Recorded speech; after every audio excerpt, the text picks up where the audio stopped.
Right, so the card for today is based off one that I saw on Pinterest, and it was someone called Afra Castricum. So I'm going to show you my screen. Hopefully you can sort of see it.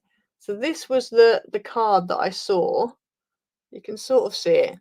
But I think this is like a version of a shutter card. Now, you can't see it very well on the screen, but I know not everyone likes to do all the cutting and the scoring and the whatever of a shutter. So I thought we'd start with a faux version. It's a 5x7.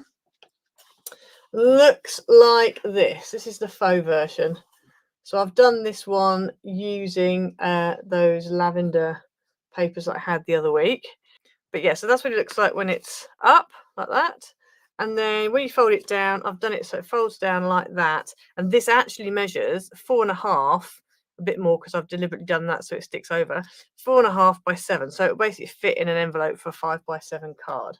So that is the card for today. Now, obviously, I'm going to be using my new tropical papers on this one that we're doing. This die here is a brand new one that I've just had from Coca Rosa Studio. So if you use my code, let's put it up. I'm sure you probably all know it off by heart by now. But if you use my code ICE20, you will get yourself 20% off. So this is the die. Can we just appreciate the new packaging for Coca Rosa? I love this little fox. But yeah, that's how it comes. And all those flowers, they pop off. I haven't actually popped them off yet. But yeah, these little flowers here, you can pop them off. So you can have like a foliage scroll, and then your little flowers, you can either add them or not add them as you want. So you are going to need, now, hopefully you've all got access to a 12x12. If you haven't got access to a 12x12 and you're using an A4 or a one that's 11.5 long, you can still do it. It's just that you will need to change your middle part. So if you're using, if you're not using 12x12 and you're using 11.5 inch length, then what I would do is split your 11.5 into 4 equal pieces. So that would be here.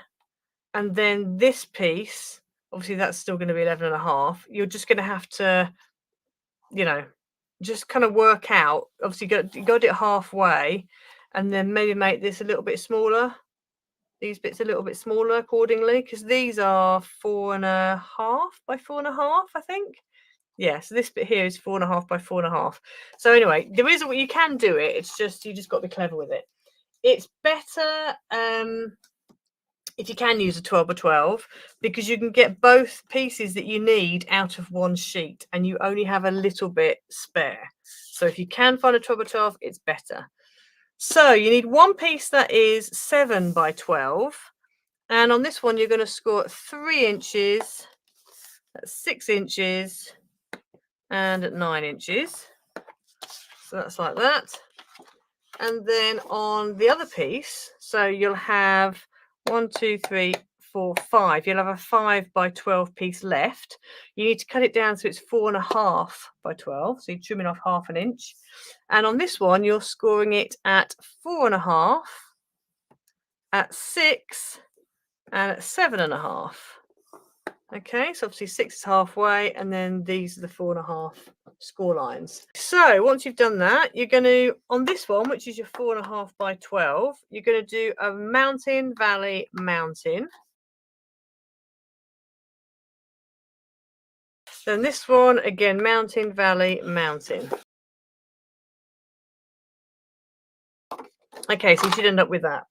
So that's all your scoring done. Right, so then what we want to do is you want to bring in, on this big bit, 2 pieces of mat that are 2 3/4 by 6 3/4, and on top of that you have 2 pieces of pattern that are 2.5 by 6.5, and they're going to go in the middle there. So I'm going to go ahead and put those on.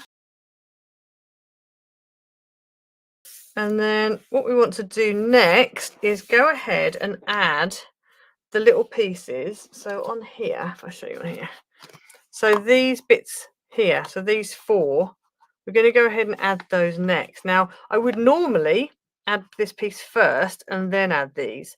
However, these act as a guide for where to put this piece. So that's why we're going to do it that way around.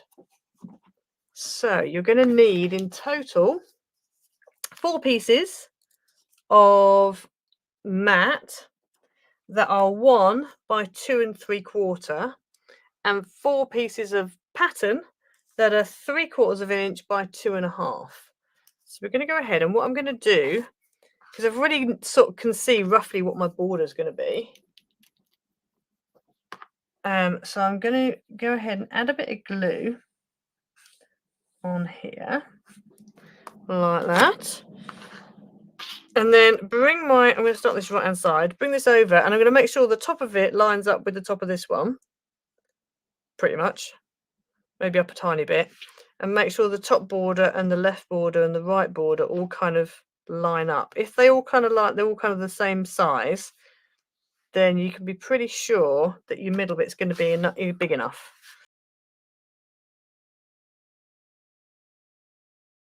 Right, so that's stuck down like that, and then before we go ahead and stick this down, I'm going to stick the patterns onto it.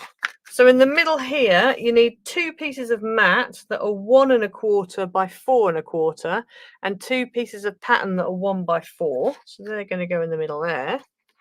And then on the outside, here and here, you need 2 pieces of mat that are 4 1/4 by 4 1/4, and 2 pieces of pattern that are 4 by 4. So I'm going to go ahead and stick those down.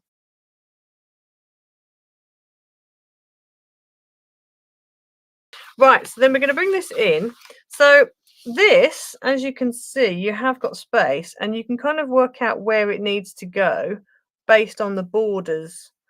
So what I'm going to do is I'm going to just glue, and again, if you want to measure it, you can, because this is what, 4.5, and this is 7. So if you do the maths, you can work out, like, you know, how far to measure in and whatever.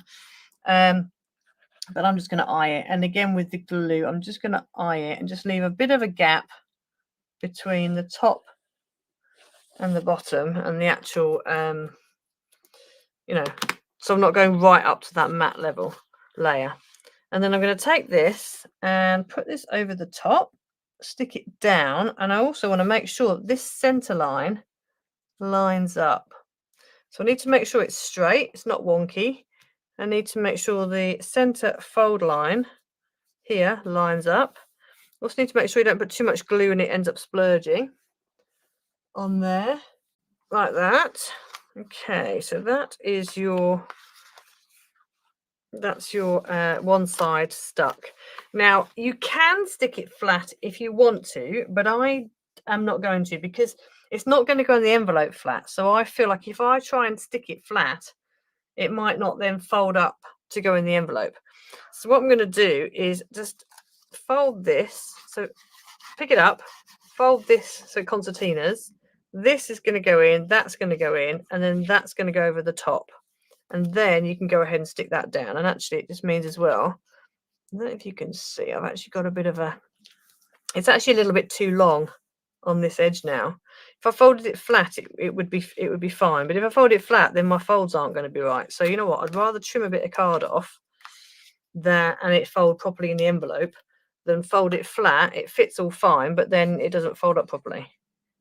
So we're going to go ahead and add some glue on here, like this. And then one thing you need to make sure is this foldy bit goes underneath this piece, because when I did my sample, I accidentally had it over the top and it almost got stuck inside there. So you don't want to end up with that. So I'm going to put that down, then put that down, and then fold this over the top and just fold it all and stick it all down. And then what I'll do is I'll trim that excess off if it bothers me. It might not bother me particularly. So that's what you end up with, like that. So as you can see, it does go over slightly. In fact, if I try and trim that, so if I stick this, let's do an experiment. Let's stick it flat for a second and see what happens when you try and fold it up.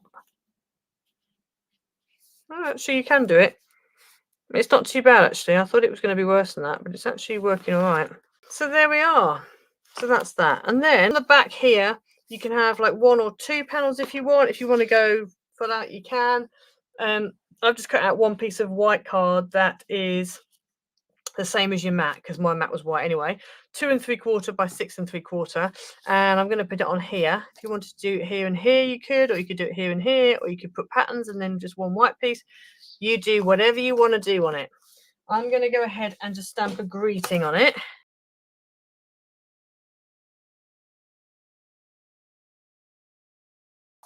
Turn it over. So let's have a look. So we need to, I want to put him down the bottom really. Now I'm going to cover up some of them, but I could put him there maybe. I could put him there. I'm going to have to cover up my kingfisher, but I have got a kingfisher over there. I think that'll probably have to go halfway there. And then this one, I could put him up top like that. It looks like he's about to swoop in and attack him. Now, because this measures 4.5, you have got 1/2 inch to play with. So if you want to go outside of the board of your card by 1/2 inch, you can. So that is something to remember. So maybe we need to do that with the birds.